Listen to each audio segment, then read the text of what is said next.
Second year zoology, human reproduction. നമ്മൾ sexual reproduction നേരത്തെ പറയുകയുണ്ടായി. സെക്കൻഡ് ഇയറിൽ ബോട്ടണിയിൽ 2 പാഠം, 1 reproduction in organism, 2 sexual reproduction in flowering plants. ഇതിപ്പോൾ നമ്മൾ ഹ്യൂമൻ റീപ്രൊഡക്ഷൻ ആണ് സുവോളജിയിലെ ഫസ്റ്റ് പാഠം, +2. ഹ്യൂമൻ റീപ്രൊഡക്ഷൻ ഇൻ വൂൾസ്. എന്തൊക്കെയാണ് ഹ്യൂമൻ റീപ്രൊഡക്ഷനകത്ത് കാണപ്പെടുക? Human reproduction.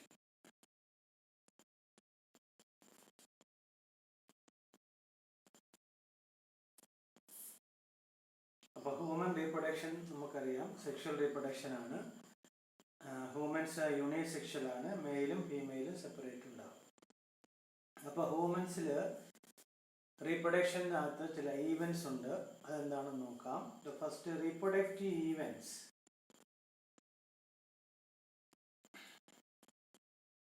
Events in humans. ഹ്യൂമൻസിന്റെ reproductive events ഏതൊക്കെയാണ്? 1 ഫോർമേഷൻ ഓഫ് ഗാമീറ്റ്സ് അല്ലെങ്കിൽ ഗാമറ്റോജനസിസ്. ഗാമറ്റോജനസിസ് നമ്മൾ നേരത്തെ പറഞ്ഞിട്ടുള്ളതാണ്. ഗാമീറ്റ്സ് എന്ന് പറഞ്ഞാൽ 2 തരമാണ്, മെയിൽ ഗാമീറ്റ് അല്ലെങ്കിൽ സ്പേംസ്. സ്പേംസ് എവിടെയാണ് രൂപം കൊള്ളുക? മെയിൽസ്. പിന്നെ അടുത്തത് ഫീമെയിൽ ഗാമീറ്റ്, എഗ് അല്ലെങ്കിൽ ഓവം. Ovum in females. അതാണ് ഒന്നാമത്തെ ഈവന്റ്. രണ്ടാമത്തെ ഈവന്റ് ട്രാൻസ്ഫർ ഓഫ് സ്പേംസ്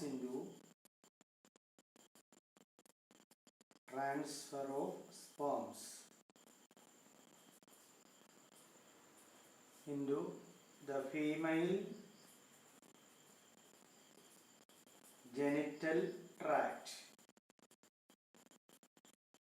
ഓർക്കുക, അല്ലെങ്കിൽ ഇതിനെ വിളിക്കുന്ന പേരാണ് ഇൻസെമിനേഷൻ.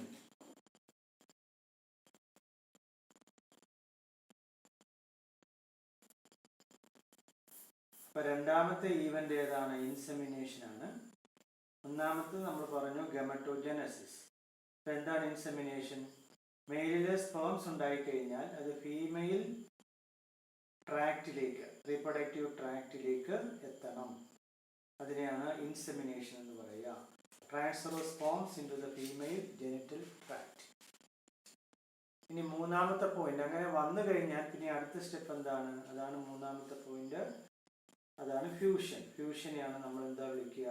ഫെർട്ടിലൈസേഷൻ. മെയിൽ ഗാമീറ്റ് ആണ് മൂവബിൾ. ആ മൂവബിളായ അല്ലെങ്കിൽ മൊട്ടൈലായ മെയിൽ ഗാമീറ്റ് ഫീമെയിൽ ഗാമീറ്റ് അടുത്ത് വന്നു കഴിഞ്ഞാൽ normally fertilization is happen. You know fertilization, fusion of male gamete and female gamete. ഓർക്കുക, GA female gamete, GAMET. അപ്പോൾ എപ്പോഴാണെങ്കിലും ഇതിപ്പോൾ എഗ് ആണെങ്കിൽ മറ്റേത് സ്പേംസ് എഗ്ഗിലേക്ക് വരികയാണ്. അങ്ങനെയാണ് ഇവിടെ ഫെർട്ടിലൈസേഷൻ നടക്കുക. അതാണ് മൂന്നാമത്തെ സ്റ്റെപ്പ്. ഇനി നാലാമത്തെ step, after fertilization what will be formed? Zygote will be formed. Fertilization കഴിഞ്ഞാൽ ഉണ്ടാകുന്ന അല്ലെങ്കിൽ ഫെർട്ടിലൈസേഷൻ പ്രോഡക്റ്റ് ആണ് സൈഗോട്ട്. സൈഗോട്ട് ഉണ്ടായിക്കഴിഞ്ഞാൽ ഈ സൈഗോട്ട് എന്ത് സംഭവിക്കും? അതാണ് അടുത്ത സ്റ്റെപ്പ്. സൈഗോട്ട് മറ്റൊരു മൾട്ടി സെല്ലുലാർ ഫോമായി മാറും. അതിനെ വിളിക്കുന്ന പേരാണ് ബ്ലാസ്റ്റോസിസ്റ്റ്. അതായത് നമ്മൾ പഠിക്കും, ഒരു മൾട്ടി സെല്ലുലാർ ഫോമാണ് ബ്ലാസ്റ്റോസിസ്റ്റ്. ഈ ബ്ലാസ്റ്റോസിസ്റ്റ്, സൈഗോട്ടിൽ ഉണ്ടാകുന്ന blastocyst attach uterine walls, attach to the യുട്ടീരിയൻ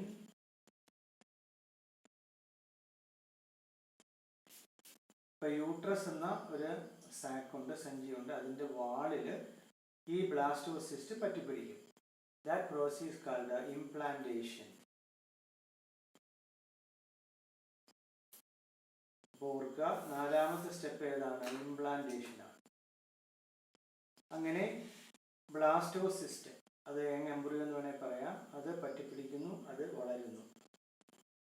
അത് അടുത്തത് ഗർഭകാലമാണ്. അതാണ് ജസ്റ്റേഷൻ, എംബ്രിയോണിക് ഡെവലപ്മെന്റ്. ജസ്റ്റേഷൻ അല്ലെങ്കിൽ എംബ്രിയോണിക് ഡെവലപ്മെന്റ്.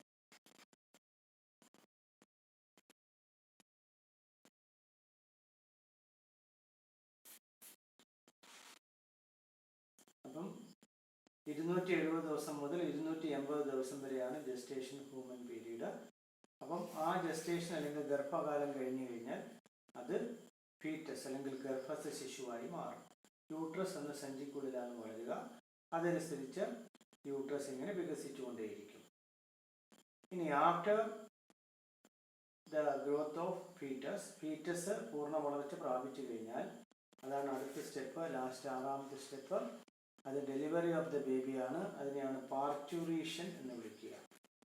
പാർച്യൂറേഷൻ, ഇതാണ് ഡെലിവറി ഓഫ് ദ ബേബി. അപ്പോൾ ഇത്രയും സ്റ്റെപ്പുകളാണ്, ശ്രദ്ധിക്കാം. അത് നമ്മൾ പഠിക്കാൻ പോവുകയാണ്. അപ്പോൾ ഹ്യൂമൻ റീപ്രൊഡക്ഷൻ്റെ events: 1 gametogenesis, 2 insemination, 3 fertilization, 4 implantation, 5 gestation, 6 parturition. ഇനി നമ്മൾ ആദ്യം പഠിക്കുന്നത് മെയിൽ റീപ്രൊഡക്റ്റീവ് സിസ്റ്റമാണ്. അപ്പോൾ എന്താണ് male reproductive system?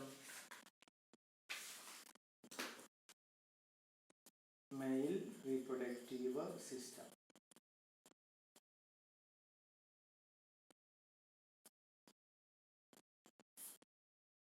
Male reproductive സിസ്റ്റത്തിൽ എന്തൊക്കെയാണ് ഉൾപ്പെടുക? 1 മെയിൽ റീപ്രൊഡക്റ്റീവ് ഓർഗൻ, അത് ഒരു ജോഡിയുണ്ട്. അതിനെ എന്താ പറയുക? A pair of testis. Testis പ്ലൂറലാണ്, ടെസ്റ്റിസ് IS സിംഗുലർ. അപ്പം ഒരു ജോഡി ടെസ്റ്റിസ്. അപ്പം ടെസ്റ്റിസ് ആണ് മെയിൽ റീപ്രൊഡക്റ്റീവ് ഓർഗൻസ്. ഇനി അടുത്തത് അതുമായി ചേർന്ന ചില അസസറി ഡെക്സ് ഉണ്ട്, കുഴലുകളുണ്ട്. അസസറി ഡെക്സ് അത് നമ്മൾ പഠിക്കും. അത് റെപ്റ്റി ടെസ്റ്റിസ് എന്ന് പറയും. കാരണം ഈ ടെസ്റ്റിസിനുള്ളിൽ നമുക്കറിയാം മെയിൽ റീപ്രൊഡക്റ്റീവ് ഓർഗൻ എന്ന് പറയുമ്പോൾ അവിടെ മെയിൽ ഗാമീറ്റ്സ് ആണ് ഉണ്ടാവുക. ഈ മെയിൽ ഗാമീറ്റ്സ് പുറത്തേക്ക് വരുന്നത് ചില കുഴലുകളിലൂടെയാണ്. ആ കുഴലുകളാണ് അസസറി ഡെക്സ്. അതിൻ്റെ പേരാണ് റെപ്റ്റി ടെസ്റ്റിസ്, വാസ എഫറൻഷ്യ,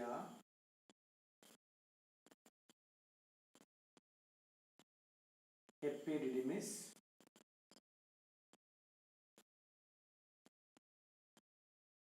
വാസ് ഡിഫറൻസ്.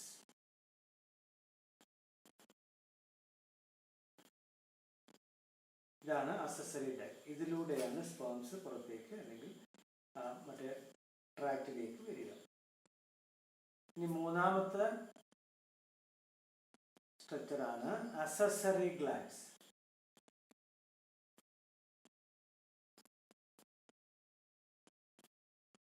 ഉണ്ടാകുന്ന മെയിൽ ഗാമീറ്റ്സ് അതിൻ്റെ വൈബിലിറ്റി നിലനിർത്താനും അല്ലെങ്കിൽ അതിൻ്റെ ന്യൂട്രീഷൻ, അതിന് പോഷക ആഹാരങ്ങൾ കൊടുത്ത് അത് എനർജറ്റിക് ആക്കാൻ വേണ്ടി ചില ഗ്ലാൻഡ്സുകൾ ഉണ്ടാകും. ആ ഗ്ലാൻഡ്സുകൾ ഉൽപ്പാദിപ്പിക്കുന്ന സെക്രീഷൻസ് ആണ് അവയ്ക്ക് വൈബിലിറ്റിയും ന്യൂട്രീഷനും ഒക്കെ കൊടുക്കുക.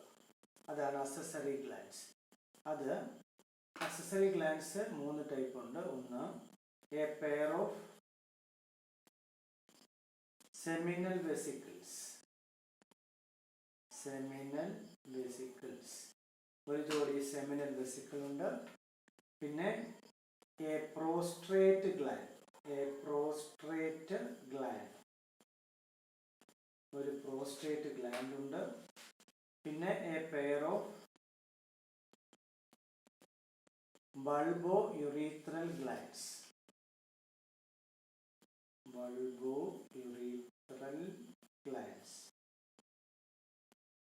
കൗപ്പേഴ്സ് ഗ്ലാൻഡ്സ് എന്നും പറയാം, നമ്മൾ പഠിക്കുന്നുണ്ട്. അപ്പോൾ അസസറി ഗ്ലാൻഡ്സ് ഏതൊക്കെയാണ്? 1 എ പെയർ, ഇത് രണ്ടും ജോഡികളായിട്ടുണ്ട്. A pair of seminal vesicle, പിന്നെ ഇത് ഒരെണ്ണമേട് prostrate gland, a pair of bulbo urethral glands, അല്ലെങ്കിൽ ഇതിനെ കൗപ്പേഴ്സ് ഗ്ലാൻഡ്സ് എന്നും പറയും. ഇനി ലാസ്റ്റ് സ്ട്രക്ചറാണ് എക്സ്റ്റേണൽ ജെനിറ്റേലിയ.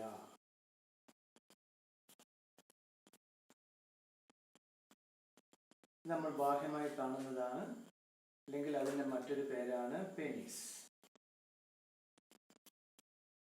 അപ്പോൾ മെയിൽ റീപ്രൊഡക്റ്റീവ് സിസ്റ്റം എന്ന് പറയുമ്പോൾ ഇത്രയും ഭാഗങ്ങളാണ്: a pair of testis, accessory ducts, accessory glands, പിന്നെ എക്സ്റ്റേണൽ ജെനിറ്റേലിയ. ഇനി നമുക്കിത് ഓരോന്നായിട്ട് നോക്കാം. ആദ്യം ടെസ്റ്റിസ്. ഒരെണ്ണമാണെങ്കിൽ IS എന്ന് പറയും, പ്ലൂറലാണ് ടെസ്റ്റിസ്. ഇനി ഈ ടെസ്റ്റിസ് എവിടെയാണ് കാണപ്പെടുക? നമ്മുടെ അബ്ഡോമിനൽ ക്യാവിറ്റി. അബ്ഡോമിനൽ ക്യാവിറ്റിയുടെ, ഇപ്പം മെയിൽസിൻ്റെ അബ്ഡോമിനൽ ക്യാവിറ്റിയുടെ ഔട്ട്സൈഡായിട്ട് കാണപ്പെടുന്ന ഒരു ഘടനയാണ് ടെസ്റ്റിസ്. ഇതൊരു ഓവൽ ഷേപ്പ് എന്ന് പറയാം. ടെസ്റ്റിസിൻ്റെ ഷേപ്പ് എന്ന് പറയുന്നത് each ടെസ്റ്റിസ് is oval in shape. നമുക്കത് കാണാൻ പറ്റും. ഇതാണ് പടമുണ്ട്. ഇതാണ് ഓവൽ ഇൻ ഷേപ്പാണ്. അപ്പം അതിൻ്റെ ലെങ്ത് എന്ന് പറയുന്നത് 4 to 5 സെൻറ്റിമീറ്റർ ആണ്. 4 to 5 സെൻറ്റിമീറ്റർ. ഇനി അതിൻ്റെ വിഡ്ത്ത് എന്ന് പറഞ്ഞാൽ, വീതി എന്ന് പറഞ്ഞാൽ 2 to 3 സെൻറ്റിമീറ്റർ ആണ്. അപ്പോൾ ഈച്ച് ടെസ്റ്റിസിന് ഓവൽ ഇൻ ഷേപ്പാണ്. അതിൻ്റെ ലെങ്ത് എന്ന് പറഞ്ഞാൽ 4 to 5 സെൻറ്റിമീറ്റർ ആണ്. അതിൻ്റെ വിഡ്ത്ത് എന്ന് പറഞ്ഞാൽ 2 to 3 സെൻറ്റിമീറ്റർ ആണ്. ഇനി ഇതിൻ്റെ പ്രത്യേകത, ഇത് ഒരു സാക്കിലാണ് പ്രൊട്ടക്റ്റ് ചെയ്തിരിക്കുന്നത്. അപ്പോൾ it is protected in a sac of skin എന്ന് പറയാം. അതിനെ വിളിക്കുന്ന പേരാണ് സ്ക്രോട്ടം. അപ്പോൾ ഒന്ന് ശ്രദ്ധിക്കാം. ഇതാണ്, ഇത് നമുക്ക് പറയാം. ഇത് അതിനെ പ്രൊട്ടക്റ്റ് ചെയ്യുന്നതാണ്. ഇത് ടെസ്റ്റിസ് ആണ്. അപ്പോൾ അതിനെ പുറമേയായി പ്രൊട്ടക്റ്റ് ചെയ്യുന്ന ഒരു സാക്ക് ഉണ്ട്.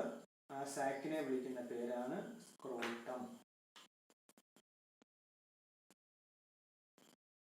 സ്ക്രോട്ടം.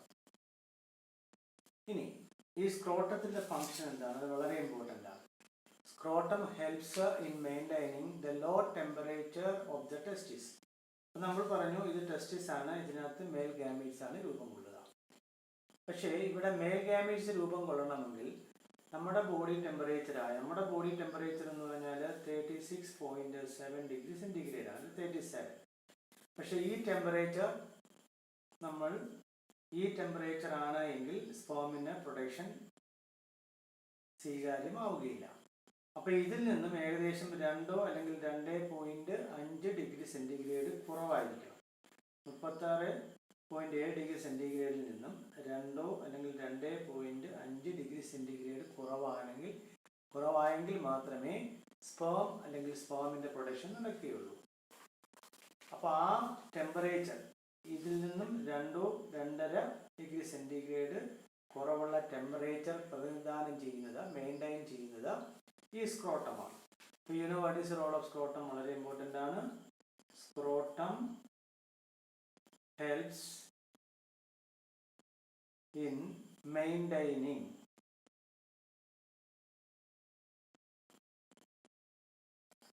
low temperature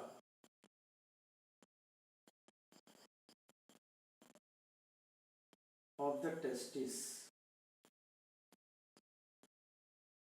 അതാണ് നേരത്തെ പറഞ്ഞത്. ആ ലോ ടെമ്പറേച്ചർ എന്ന് പറയുന്നത് 2 അല്ലെങ്കിൽ 2.5 degree centigrade lower than normal internal body temperature.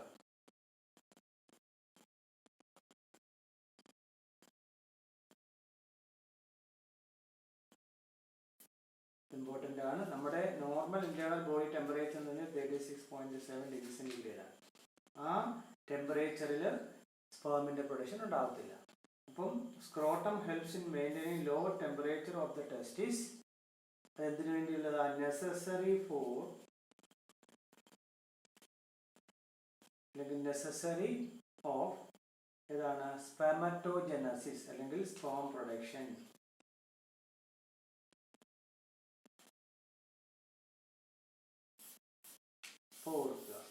അപ്പോൾ സ്പേം പ്രൊഡക്ഷൻ നമ്മുടെ ബോഡി ടെമ്പറേച്ചറിൽ നിന്നും ഇത്രയും കുറഞ്ഞിരിക്കണം. അതിന് സഹായിക്കുന്ന സാക്കാണ്, സഞ്ചിയാണ് സ്ക്രോട്ടം. വളരെ ഇമ്പോർട്ടൻ്റ് ആണ്. ഇനി നമ്മൾ ഇതിനുള്ളിലേക്ക് നോക്കുകയാണെങ്കിൽ, അപ്പം സ്ക്രോട്ടത്തിൻ്റെ കാര്യം പറഞ്ഞു, ഇതിനുള്ളിലേക്ക് നോക്കുകയാണെങ്കിൽ the testes contain about 250 compartments. അതിനകത്തുള്ള അതാണ് ഓരോ കമ്പാർട്ട്മെന്റ്സ് ഇങ്ങനെ കാണാം. ഈ കമ്പാർട്ട്മെന്റ്സിനെ വിളിക്കുന്ന പേരാണ് ടെസ്റ്റിക്കുലാർ ലോബ്യൂൾസ്. Testicular lobules. അപ്പം each ടെസ്റ്റിസ് contain about 250 compartments called testicular lobules. ഓർക്കുക. അപ്പോൾ ഇതാണ് ടെസ്റ്റിക്കുലാർ ലോബ്യൂൾസ്. ഇനി ഈ ടെസ്റ്റിക്കുലാർ ലോബ്യൂൾസിൽ നമ്മൾ നോക്കുകയാണെങ്കിൽ ഇപ്പം എന്താ പറഞ്ഞത്, ഈച്ച് ടെസ്റ്റിസ്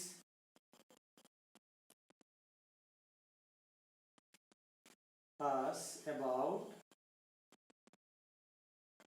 250 compartments.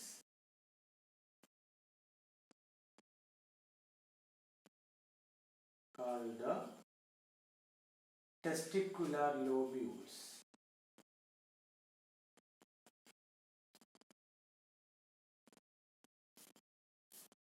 ഓർക്കുക. ഇതാണ് നമ്മൾ കണ്ടത്. ഇത് ടെസ്റ്റിക്കുലാർ ലോബ്യൂൾസ് ആണ്. ഇനി ഈ ടെസ്റ്റിക്കുലാർ ലോബ്യൂൾസ് നമ്മൾ ഒരു ടെസ്റ്റിക്കുലാർ ലോബ്യൂൾ നമ്മൾ എടുക്കുകയാണെങ്കിൽ ഈച്ച് ടെസ്റ്റിക്കുലാർ ലോബ്യൂൾ കണ്ടെയ്ൻ, ശ്രദ്ധിക്കാം, ഒരു ടെസ്റ്റിക്കുലാർ ലോബ്യൂൾ നമ്മൾ നോക്കുകയാണെങ്കിൽ അതിനകത്ത് ടൈനി, വളരെ ചെറിയ അല്ലെങ്കിൽ ഹൈലി കോയിൽഡ് ട്യൂബ്യൂൾസ്. ട്യൂബ്യൂൾസ് എന്ന് പറഞ്ഞാൽ ചെറിയ കുഴലുകൾ അല്ലെങ്കിൽ നളികകൾ എന്ന് പറയും. അതിനെ ബീജാണുജനക നളികകൾ എന്ന് പറയും. ഇതാണ് ഇങ്ങനെയുള്ള ചെറിയ സെമിനിഫറസ് ട്യൂബ്യൂൾ ഉണ്ട്, സെമിനിഫറസ്. അപ്പം അത് ഒരു ടെസ്റ്റിക്കുലാർ ലോബ്യൂളിൽ 1 to 3 ഹൈലി കോയിൽഡ് സെമിനിഫറസ്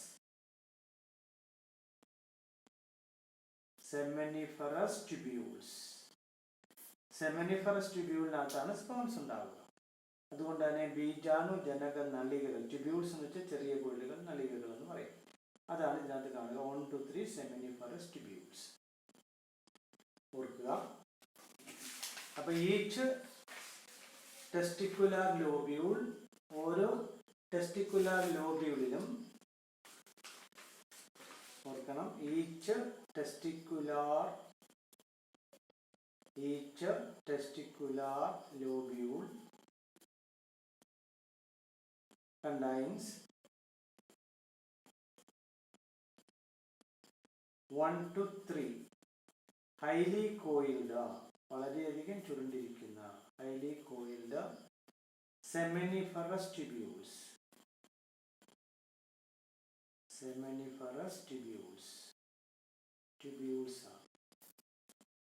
ഓർക്കുക. ഈ സെമിനിഫറസ് ട്യൂബ്യൂളിനുള്ളിലാണ് in which sperms are formed. അപ്പോൾ ഓർക്കണം, ടെസ്റ്റിസിലെ സ്പേംസ് രൂപം കൊള്ളുന്നത് ഈ കുഴിലാണ്, ഇൻ വിച്ച് സ്പേംസ് അല്ലെങ്കിൽ spermatogenesis, in which sperms are formed. അപ്പോൾ അതുകൊണ്ട് hence the name seminiferous tubule. ഇനി ഇത് എവിടെയാണ് രൂപം കൊള്ളുക? നമ്മൾ പറഞ്ഞു ഇതൊരു ട്യൂബ്യൂളാണ്, എന്ന് വെച്ചാൽ ഇത് കുഴലാണ്. അപ്പോൾ ഇതിനകത്ത് ഇങ്ങനെ കുഴലിങ്ങനെ കിടക്കുകയാണ്, ഇത് കുഴലാണ്. ഒരു കുഴലെന്ന് പറയുമ്പോഴത്തേക്ക് നമുക്കറിയാം അതിനൊരു വാളുണ്ടാകും. അപ്പോൾ ഈ വാളിലാണ് അല്ലെങ്കിൽ വാളിനെ പൊതിഞ്ഞിരിക്കുന്നത് 2 തരം സെല്ലുകളാണ്. അപ്പോൾ each seminiferous tubule is lined on its inside by 2 types of cells. ഓർക്കണം, അതായത് ഓർത്താൽ മതി, ഇതിപ്പം അതിൻ്റെ ഇന്നർ വാളാന്ന് വിചാരിക്കുക. ഇതിപ്പോൾ നമ്മൾ ട്യൂബാണ്, സെമിനിഫറസ് ട്യൂബ്യൂൾ. ഇത് നമ്മൾ സെക്ഷൻ എടുക്കുകയാണെന്നുണ്ടെങ്കിൽ diagrammatic section of the view seminiferous tubule. ഇതൊരു സെമിനിഫറസ് ട്യൂബ്യൂൾ ആണ്, ഇതിൻ്റെ സെക്ഷനാണ്. അപ്പോൾ ഇത് സെക്ഷൻ എടുക്കുമ്പോൾ അതിൻ്റെ വാളാണ് ഈ കാണുക. ഈ വാളിൽ ഓർക്കുക ഇതൊരു ട്യൂബ്യൂളാണ്. നമ്മളിങ്ങനെ ക്രോസ് സെക്ഷൻ എടുക്കുമ്പോൾ അത് റൗണ്ടായിട്ട് കാണുന്നു. ഇതിൻ്റെ വാളിൽ 2 തരം സെല്ലുകളുണ്ട്. ആ സെല്ലുകളിൽ നിന്നാണ് 2 തരം സെല്ലുകൊണ്ട് നമ്മൾ പഠിക്കും. അതിൽ ഒരു സെല്ലിൽ നിന്നായിരിക്കും സ്പേം ഉണ്ടാകുക. ആ 2 തരം സെല്ലുകൾ ഏതൊക്കെയാണ് ഓർക്കുക. 2 തരം സെല്ലാണ് ഉണ്ടാകുന്നത്. ഒന്ന് മെയിൽ ജേം സെൽസ്. ഇതിനെയാണ് മെയിൽ ജേം സെൽസ് എന്ന് പറയുക. Mail germ germ cell. ധാരാളം മെയിൽ ജേം സെൽസ് ഉണ്ടാകും. ഈ മെയിൽ ജേം സെൽസിൽ നിന്നാണ് സ്പേംസ് ഉണ്ടാവുക. അല്ലെങ്കിൽ മെയിൽ ജേം സെൽസിന്റെ മറ്റൊരു പേരാണ് സ്പെർമറ്റോഗോണിയ. ഒരെണ്ണമാണെങ്കിൽ ഗോണിയം, ഒന്നിലധികം ഉണ്ടെങ്കിൽ ഗോണിയ. ഓർക്കുക, സെമനിഫറസ് ട്യൂബ്യൂളിന്റെ അതിന്റെ ഭിത്തി, wall of the seminiferous tubule lined on its inside, അതിനകത്തായിട്ട് 2 types ഓഫ് സെൽസ് ഉണ്ട്. അതൊന്ന് നമ്മൾ പറഞ്ഞു മെയിൽ ജേം സെൽസ്. ഇനി രണ്ടാമത്തെ സെൽ ഇതാണ്, ഈ സെല്ലാണ്. ഇതിനെ വിളിക്കുന്ന പേരാണ് സെർട്ടോളി സെൽസ്. അപ്പോൾ ഈ ട്യൂബിനകത്തുള്ള ഈ സെമനിഫറസ് ട്യൂബ്യൂളിന്റെ ഇതിങ്ങനെ ചുരുണ്ടുകൂടി കിടക്കുന്നത്. അപ്പോൾ അതിന്റെ ഭിത്തി നമ്മൾ എടുക്കുകയാണെങ്കിൽ ഇൻസൈഡായിട്ട് 2 തരം സെല്ലുകളുണ്ട്. ഒന്ന് മെയിൽ ജേം സെൽസ് അല്ലെങ്കിൽ സ്പെർമറ്റോഗോണിയ, പിന്നെ അടുത്തത് സെർട്ടോളി സെൽ. ഇനി ഈ മെയിൽ ജേം സെൽസിന് ആദ്യം മൈറ്റോസിസ് നടക്കും, അല്ലെങ്കിൽ ക്രമഭംഗം. അത് നിങ്ങൾ കഴിഞ്ഞ കൊല്ലം പഠിച്ചതാണ്. അപ്പോൾ ഇതും ഇത് തന്നെയാണ്, മെയിൽ ജേം സെൽസ് തന്നെയാണ്. മെയിൽ ജേം സെൽ അല്ലെങ്കിൽ സ്പെർമറ്റോഗോണിയ. ആ സ്പെർമറ്റോഗോണിയത്തിൽ മൈറ്റോസിസ് നടക്കുമ്പോൾ അതിൽ നിന്നും പ്രൈമറി സ്പെർമറ്റോസൈറ്റ് ഉണ്ടാകും. ഓർക്കണം, മെയിൽ ജേം സെൽ അല്ലെങ്കിൽ അതിന്റെ മറ്റൊരു പേരാണ് സ്പെർമറ്റോഗോണിയ. ഗോണിയം. അപ്പൊ അതിന് മൈറ്റോസിസ് ആണ് നടക്കുക. മൈറ്റോസിസ് നടന്നുണ്ടാകുന്ന അപ്പൊ ഇത് ഡിപ്ലോയിഡ് ആണ്. അപ്പോൾ ഉണ്ടാകുന്നത് പ്രൈമറി സ്പെർമറ്റോസൈറ്റ്. ഇത് ഡിപ്ലോയിഡ് ആണ്. കാരണം ഇവിടെ നടക്കുന്ന ഡിവിഷൻ ഏതാണ്? മൈറ്റോസിസ് ആണ്. ഇവിടെ നടക്കുന്ന ഡിവിഷൻ മൈറ്റോസിസ് ആണ്. അപ്പം പ്രൈമറി സ്പെർമറ്റോസ്. ഇനി പ്രൈമറി സ്പെർമറ്റോസൈറ്റിന് മിയോസിസ് നടക്കും. ഇവിടെ റിഡക്ഷൻ ഡിവിഷൻ ആണ്. ഇത് മിയോസിസ്. മിയോസിസ് നടന്ന സെക്കൻഡറി സ്പെർമറ്റോസൈറ്റ് ഉണ്ടാകും. ഓർക്കണം, സെക്കൻഡറി സ്പെർമറ്റോസൈറ്റ്. ഇത് സെക്കൻഡറി സ്പെർമറ്റോ. അപ്പോൾ ഇതിന് മിയോസിസ് നടന്നു. അപ്പോൾ അവിടെ നിന്നുണ്ടായി സെക്കൻഡറി സ്പെർമറ്റോസൈറ്റ്. അപ്പോൾ ഇത് ഡിപ്ലോയിഡ് ആണെങ്കിൽ ഈ സെക്കൻഡറി സ്പെർമറ്റോസൈറ്റ് ഹാപ്ലോയിഡ് ആണ്. മിയോസിസ് എന്ന് പറയുമ്പം 2 ഡിവിഷൻ ഉണ്ട്. അതിലെ മിയോസിസ് ഫസ്റ്റ് ആണിത്, പിന്നെ മിയോസിസ് സെക്കൻഡും ഉണ്ട്. അപ്പം മിയോസിസ് ഫസ്റ്റ് നടക്കുമ്പോൾ അതാണ് റിഡക്ഷൻ ഡിവിഷൻ. നിങ്ങൾ പണ്ട് പഠിച്ചിട്ടുണ്ട്. മിയോസിസ് ഫസ്റ്റ് നടക്കുമ്പോഴത്തേക്ക് ഡിപ്ലോയിഡ് എന്ന് പറയുന്നത് ഹാപ്ലോയിഡായി മാറും. അപ്പോൾ ഇവിടെ എന്തുണ്ടായി? ഹാപ്ലോയിഡ് സെക്കൻഡറി സ്പെർമറ്റോസൈറ്റ് ഉണ്ടായി. ഇതാണ് സെക്കൻഡറി സ്പെർമറ്റോസൈറ്റ്. ഇനി ഈ സെക്കൻഡറി സ്പെർമറ്റോസൈറ്റിന് മിയോസിസ് സെക്കൻഡ് നടക്കും. മിയോസിസ് സെക്കൻഡ് നടക്കും. അപ്പോഴെന്തുണ്ടാകും? സ്പെർമാറ്റിഡ്സ് ഉണ്ടാകും. അതും ഹാപ്ലോയിഡ് തന്നെയാണ്. പക്ഷേ നോക്കാം, പ്രൈമറി സ്പെർമറ്റോസൈറ്റിന് മിയോസിസ് ഫസ്റ്റ് നടന്നപ്പോൾ 2 സെക്കൻഡറി സ്പെർമറ്റോസൈറ്റ് ആയി. അതിന് വീണ്ടും മിയോസിസ് സെക്കൻഡ് നടക്കുമ്പോൾ 4 സ്പെർമാറ്റിഡ്സ് ഉണ്ടാകും. അപ്പോൾ ഇത് സ്പെർമാറ്റിഡ്സ് ആണ്. സ്പെർമാറ്റിഡ്സ് ഓർക്കുക. അപ്പോൾ അത് ഹാപ്ലോയിഡ് ആണ്. ഈ സ്പെർമാറ്റിഡ്സ് ആണ് സ്പേംസ് ആയി മാറുക. അപ്പോൾ 4 സ്പെർമാറ്റിഡ് 4 സ്പേംസ് ആയി മാറും. ഓർക്കുക, ഈ 4 സ്പെർമാറ്റിഡ് 4 സ്പേംസ്. അത് നമ്മൾ ഒന്നുകൂടെ പഠിക്കും. സ്പെർമറ്റോജനസിസ് പഠിക്കുന്നുണ്ട്. അപ്പോൾ അതൊന്നുകൂടെ പഠിക്കും. അപ്പോൾ ഇത്രയും ഞാൻ പറഞ്ഞുള്ളൂ. മെയിൽ ജേം സെൽസ് അല്ലെങ്കിൽ സ്പെർമറ്റോഗോണിയ, അതിൽ നിന്ന് പ്രൈമറി സ്പെർമറ്റോസൈറ്റ്, പിന്നെ സെക്കൻഡറി സ്പെർമറ്റോസൈറ്റ്, സ്പെർമാറ്റിഡ്, സ്പേംസ്. അപ്പോൾ ഈ സ്പേംസ് ഉണ്ടായിക്കഴിഞ്ഞാൽ ഇതാണ് സ്പേംസ്. അത് നമ്മൾ പഠിക്കുന്നുണ്ട് സ്പേംസ്. അപ്പോൾ ഈ സ്പേംസിൻ്റെ ന്യൂട്രീഷൻ അതിൻ്റെ പോഷണം. ഇപ്പോൾ ഫെർട്ടോളി സെൽസ് നമ്മൾ പറഞ്ഞു മെയിൽ ജേം സെൽസിൽ നിന്നാണ് സ്പേംസ് ഉണ്ടാവുക. ഇനി സെർട്ടോളി സെല്ലിൻ്റെ ഫംഗ്ഷൻ എന്താ? സെർട്ടോളി സെൽസിൻ്റെ ഫംഗ്ഷനാണ് provide nutrition to the germ cells. അപ്പോൾ ഈ ജേം സെൽസിന് അല്ലെങ്കിൽ ഈ സ്പേംസിന് ന്യൂട്രീഷൻ. ഇപ്പോൾ സെർട്ടോളി സെല്ലിൻ്റെ function, Sertoli cells provide nutrition to germ cells അല്ലെങ്കിൽ സ്പേംസ്. അപ്പോൾ ഈ സെല്ലിനെല്ലാം ന്യൂട്രീഷൻ അല്ലെങ്കിൽ ആഹാരമായിട്ടുണ്ട് നോക്കുക. സ്പേമിനും അതേപോലെ ഇതിനെല്ലാം ന്യൂട്രീഷൻ അല്ലെങ്കിൽ ആഹാരമായി മാറുന്ന സെല്ലാണ് സെർട്ടോളി സെൽ. ഓർക്കണം, നമ്മൾ പറഞ്ഞ ഇതാണ് സെമിനിഫർ. ഓരോ ടെസ്റ്റിക്കുലർ ലോബ്യൂൾസിലും 1 to 3 സെമിനിഫറസ് ട്യൂബ്യൂൾസ് ഉണ്ട്. സെമിനിഫറസ് ട്യൂബ്യൂളിൻ്റെ ഇന്നർ വാൾ എടുക്കുകയാണെങ്കിൽ അവിടെ 2 തരം സെല്ലുകളുണ്ട്. മെയിൽ ജേം സെൽസ് അല്ലെങ്കിൽ സ്പെർമാറ്റോഗോണിയം, പിന്നെ സെർട്ടോളി സെൽ. അപ്പോൾ മെയിൽ ജേം സെൽസിൽ നിന്ന് സ്പേംസ് ഉണ്ടാകും. അതിന് ന്യൂട്രീഷനായി മാറുന്നത് സെർട്ടോളി സെൽസ് ആണ്. ഇനി ഈ സെമിനിഫറസ് ട്യൂബ്യൂളിൻ്റെ കാര്യം നമ്മൾ പറഞ്ഞില്ല. ഇവിടെ നോക്കാം, ഇവിടെ 1 to 3 സെമിനിഫറസ് ട്യൂബ്യൂൾസ് ഉണ്ട്. പക്ഷെ അതിൻ്റെ ഇടയ്ക്കൊരു സ്പേസ് ഉണ്ട്. ആ സ്പേസിനെ വിളിക്കുന്ന പേരാണ് ഇന്റർസ്റ്റീഷ്യൽ സ്പേസ്. ഓർക്കാം, region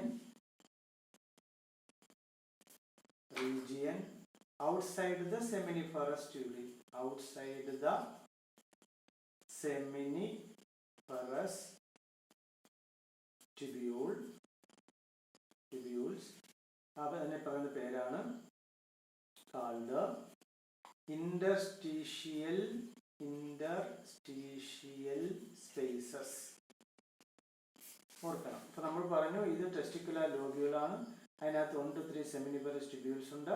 ആ 1 to 3 സെമിനിഫറസ് ട്യൂബ്യൂളിന് ഇടയ്ക്കുള്ള സ്പേസ് ഉണ്ട്. ആ സ്പേസിനെ വിളിക്കുന്ന പേരാണ് ഇന്റർസ്റ്റീഷ്യൽ സ്പേസസ്. ആ ഇന്റർസ്റ്റീഷ്യൽ സ്പേസിൽ ഓർക്കണം, അവിടെ ഒരു സെല്ലുണ്ടാകും. ആ സെല്ലിനെ വിളിക്കുന്ന പേരാണ് ഇന്റർസ്റ്റീഷ്യൽ സെൽസ്. വളരെ ഇമ്പോർട്ടൻ്റ് ആണ്. അല്ലെങ്കിൽ അതിൻ്റെ മറ്റൊരു പേരാണ് Leydig cells.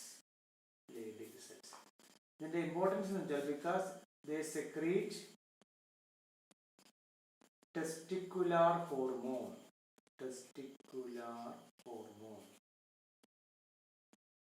that is androgens. ഓർക്കുക, ആൻഡ്രോജൻസ് എന്ന് പറഞ്ഞാൽ ടെസ്റ്റിക്കുലാർ എന്ന് വെച്ചാൽ ടെസ്റ്റിസിൻ്റെ വളർച്ചയ്ക്കും അതിൻ്റെ ഫങ്ഷൻസിനും ഒക്കെ സഹായിക്കുന്ന മെയിൽ സെക്സ് ഹോർമോണാണ് ആൻഡ്രോജൻസ്. ഈ ആൻഡ്രോജൻസ് ഉൽപ്പാദിപ്പിക്കുന്നത് ഈ ഇന്റർസ്റ്റീഷ്യൽ സെൽസ് അല്ലെങ്കിൽ ലേഡിക് സെൽസ് ആണ്. ഓർക്കണം, അത് വളരെ ഇമ്പോർട്ടൻ്റ് ആണ്. അപ്പം നമ്മൾ ഇവിടം വരെ പറയുകയുണ്ടായി. ഇനി നമുക്ക് പഠിക്കേണ്ടത്, ആദ്യം നമ്മൾ പറഞ്ഞു മെയിൽ റിപ്രൊഡക്റ്റീവ് സിസ്റ്റം എന്ന് പറഞ്ഞാൽ എ പെയർ ഓഫ് ടെസ്റ്റിസ് ആണ്. അപ്പോൾ നമ്മൾ ആ പെയർ ഓഫ് ടെസ്റ്റിസ് വരെ പറഞ്ഞു കഴിഞ്ഞു. ഇനി നമുക്ക് പഠിക്കേണ്ടത് അസസറി ഡക്റ്റ് ആണ്, പിന്നെ അസസറി ഗ്ലാൻഡ്, പിന്നെ എക്സ്റ്റേണൽ ജെനിറ്റേലിയ. അപ്പോൾ ഇത്രയും നിങ്ങൾക്ക് മനസ്സിലായെന്ന് വിശ്വസിക്കുന്നു. വീഡിയോ ഇഷ്ടമായിട്ടുണ്ടെന്നുണ്ടെങ്കിൽ നിങ്ങൾ അത് ഷെയർ ചെയ്യുക, അതോടൊപ്പം തന്നെ സബ്സ്ക്രൈബ് ചെയ്യുക. അപ്പോൾ ഇതിൻ്റെ ക്വസ്റ്റ്യൻസ് നമ്മൾ കളക്ട് ചെയ്ത് വെച്ചിട്ടുണ്ട്. അപ്പം ഇത് കുറച്ചുകൂടെ എടുത്തതിന് ശേഷം നമുക്ക് ക്വസ്റ്റ്യൻസ് അത് ഡിസ്കസ് ചെയ്യാം.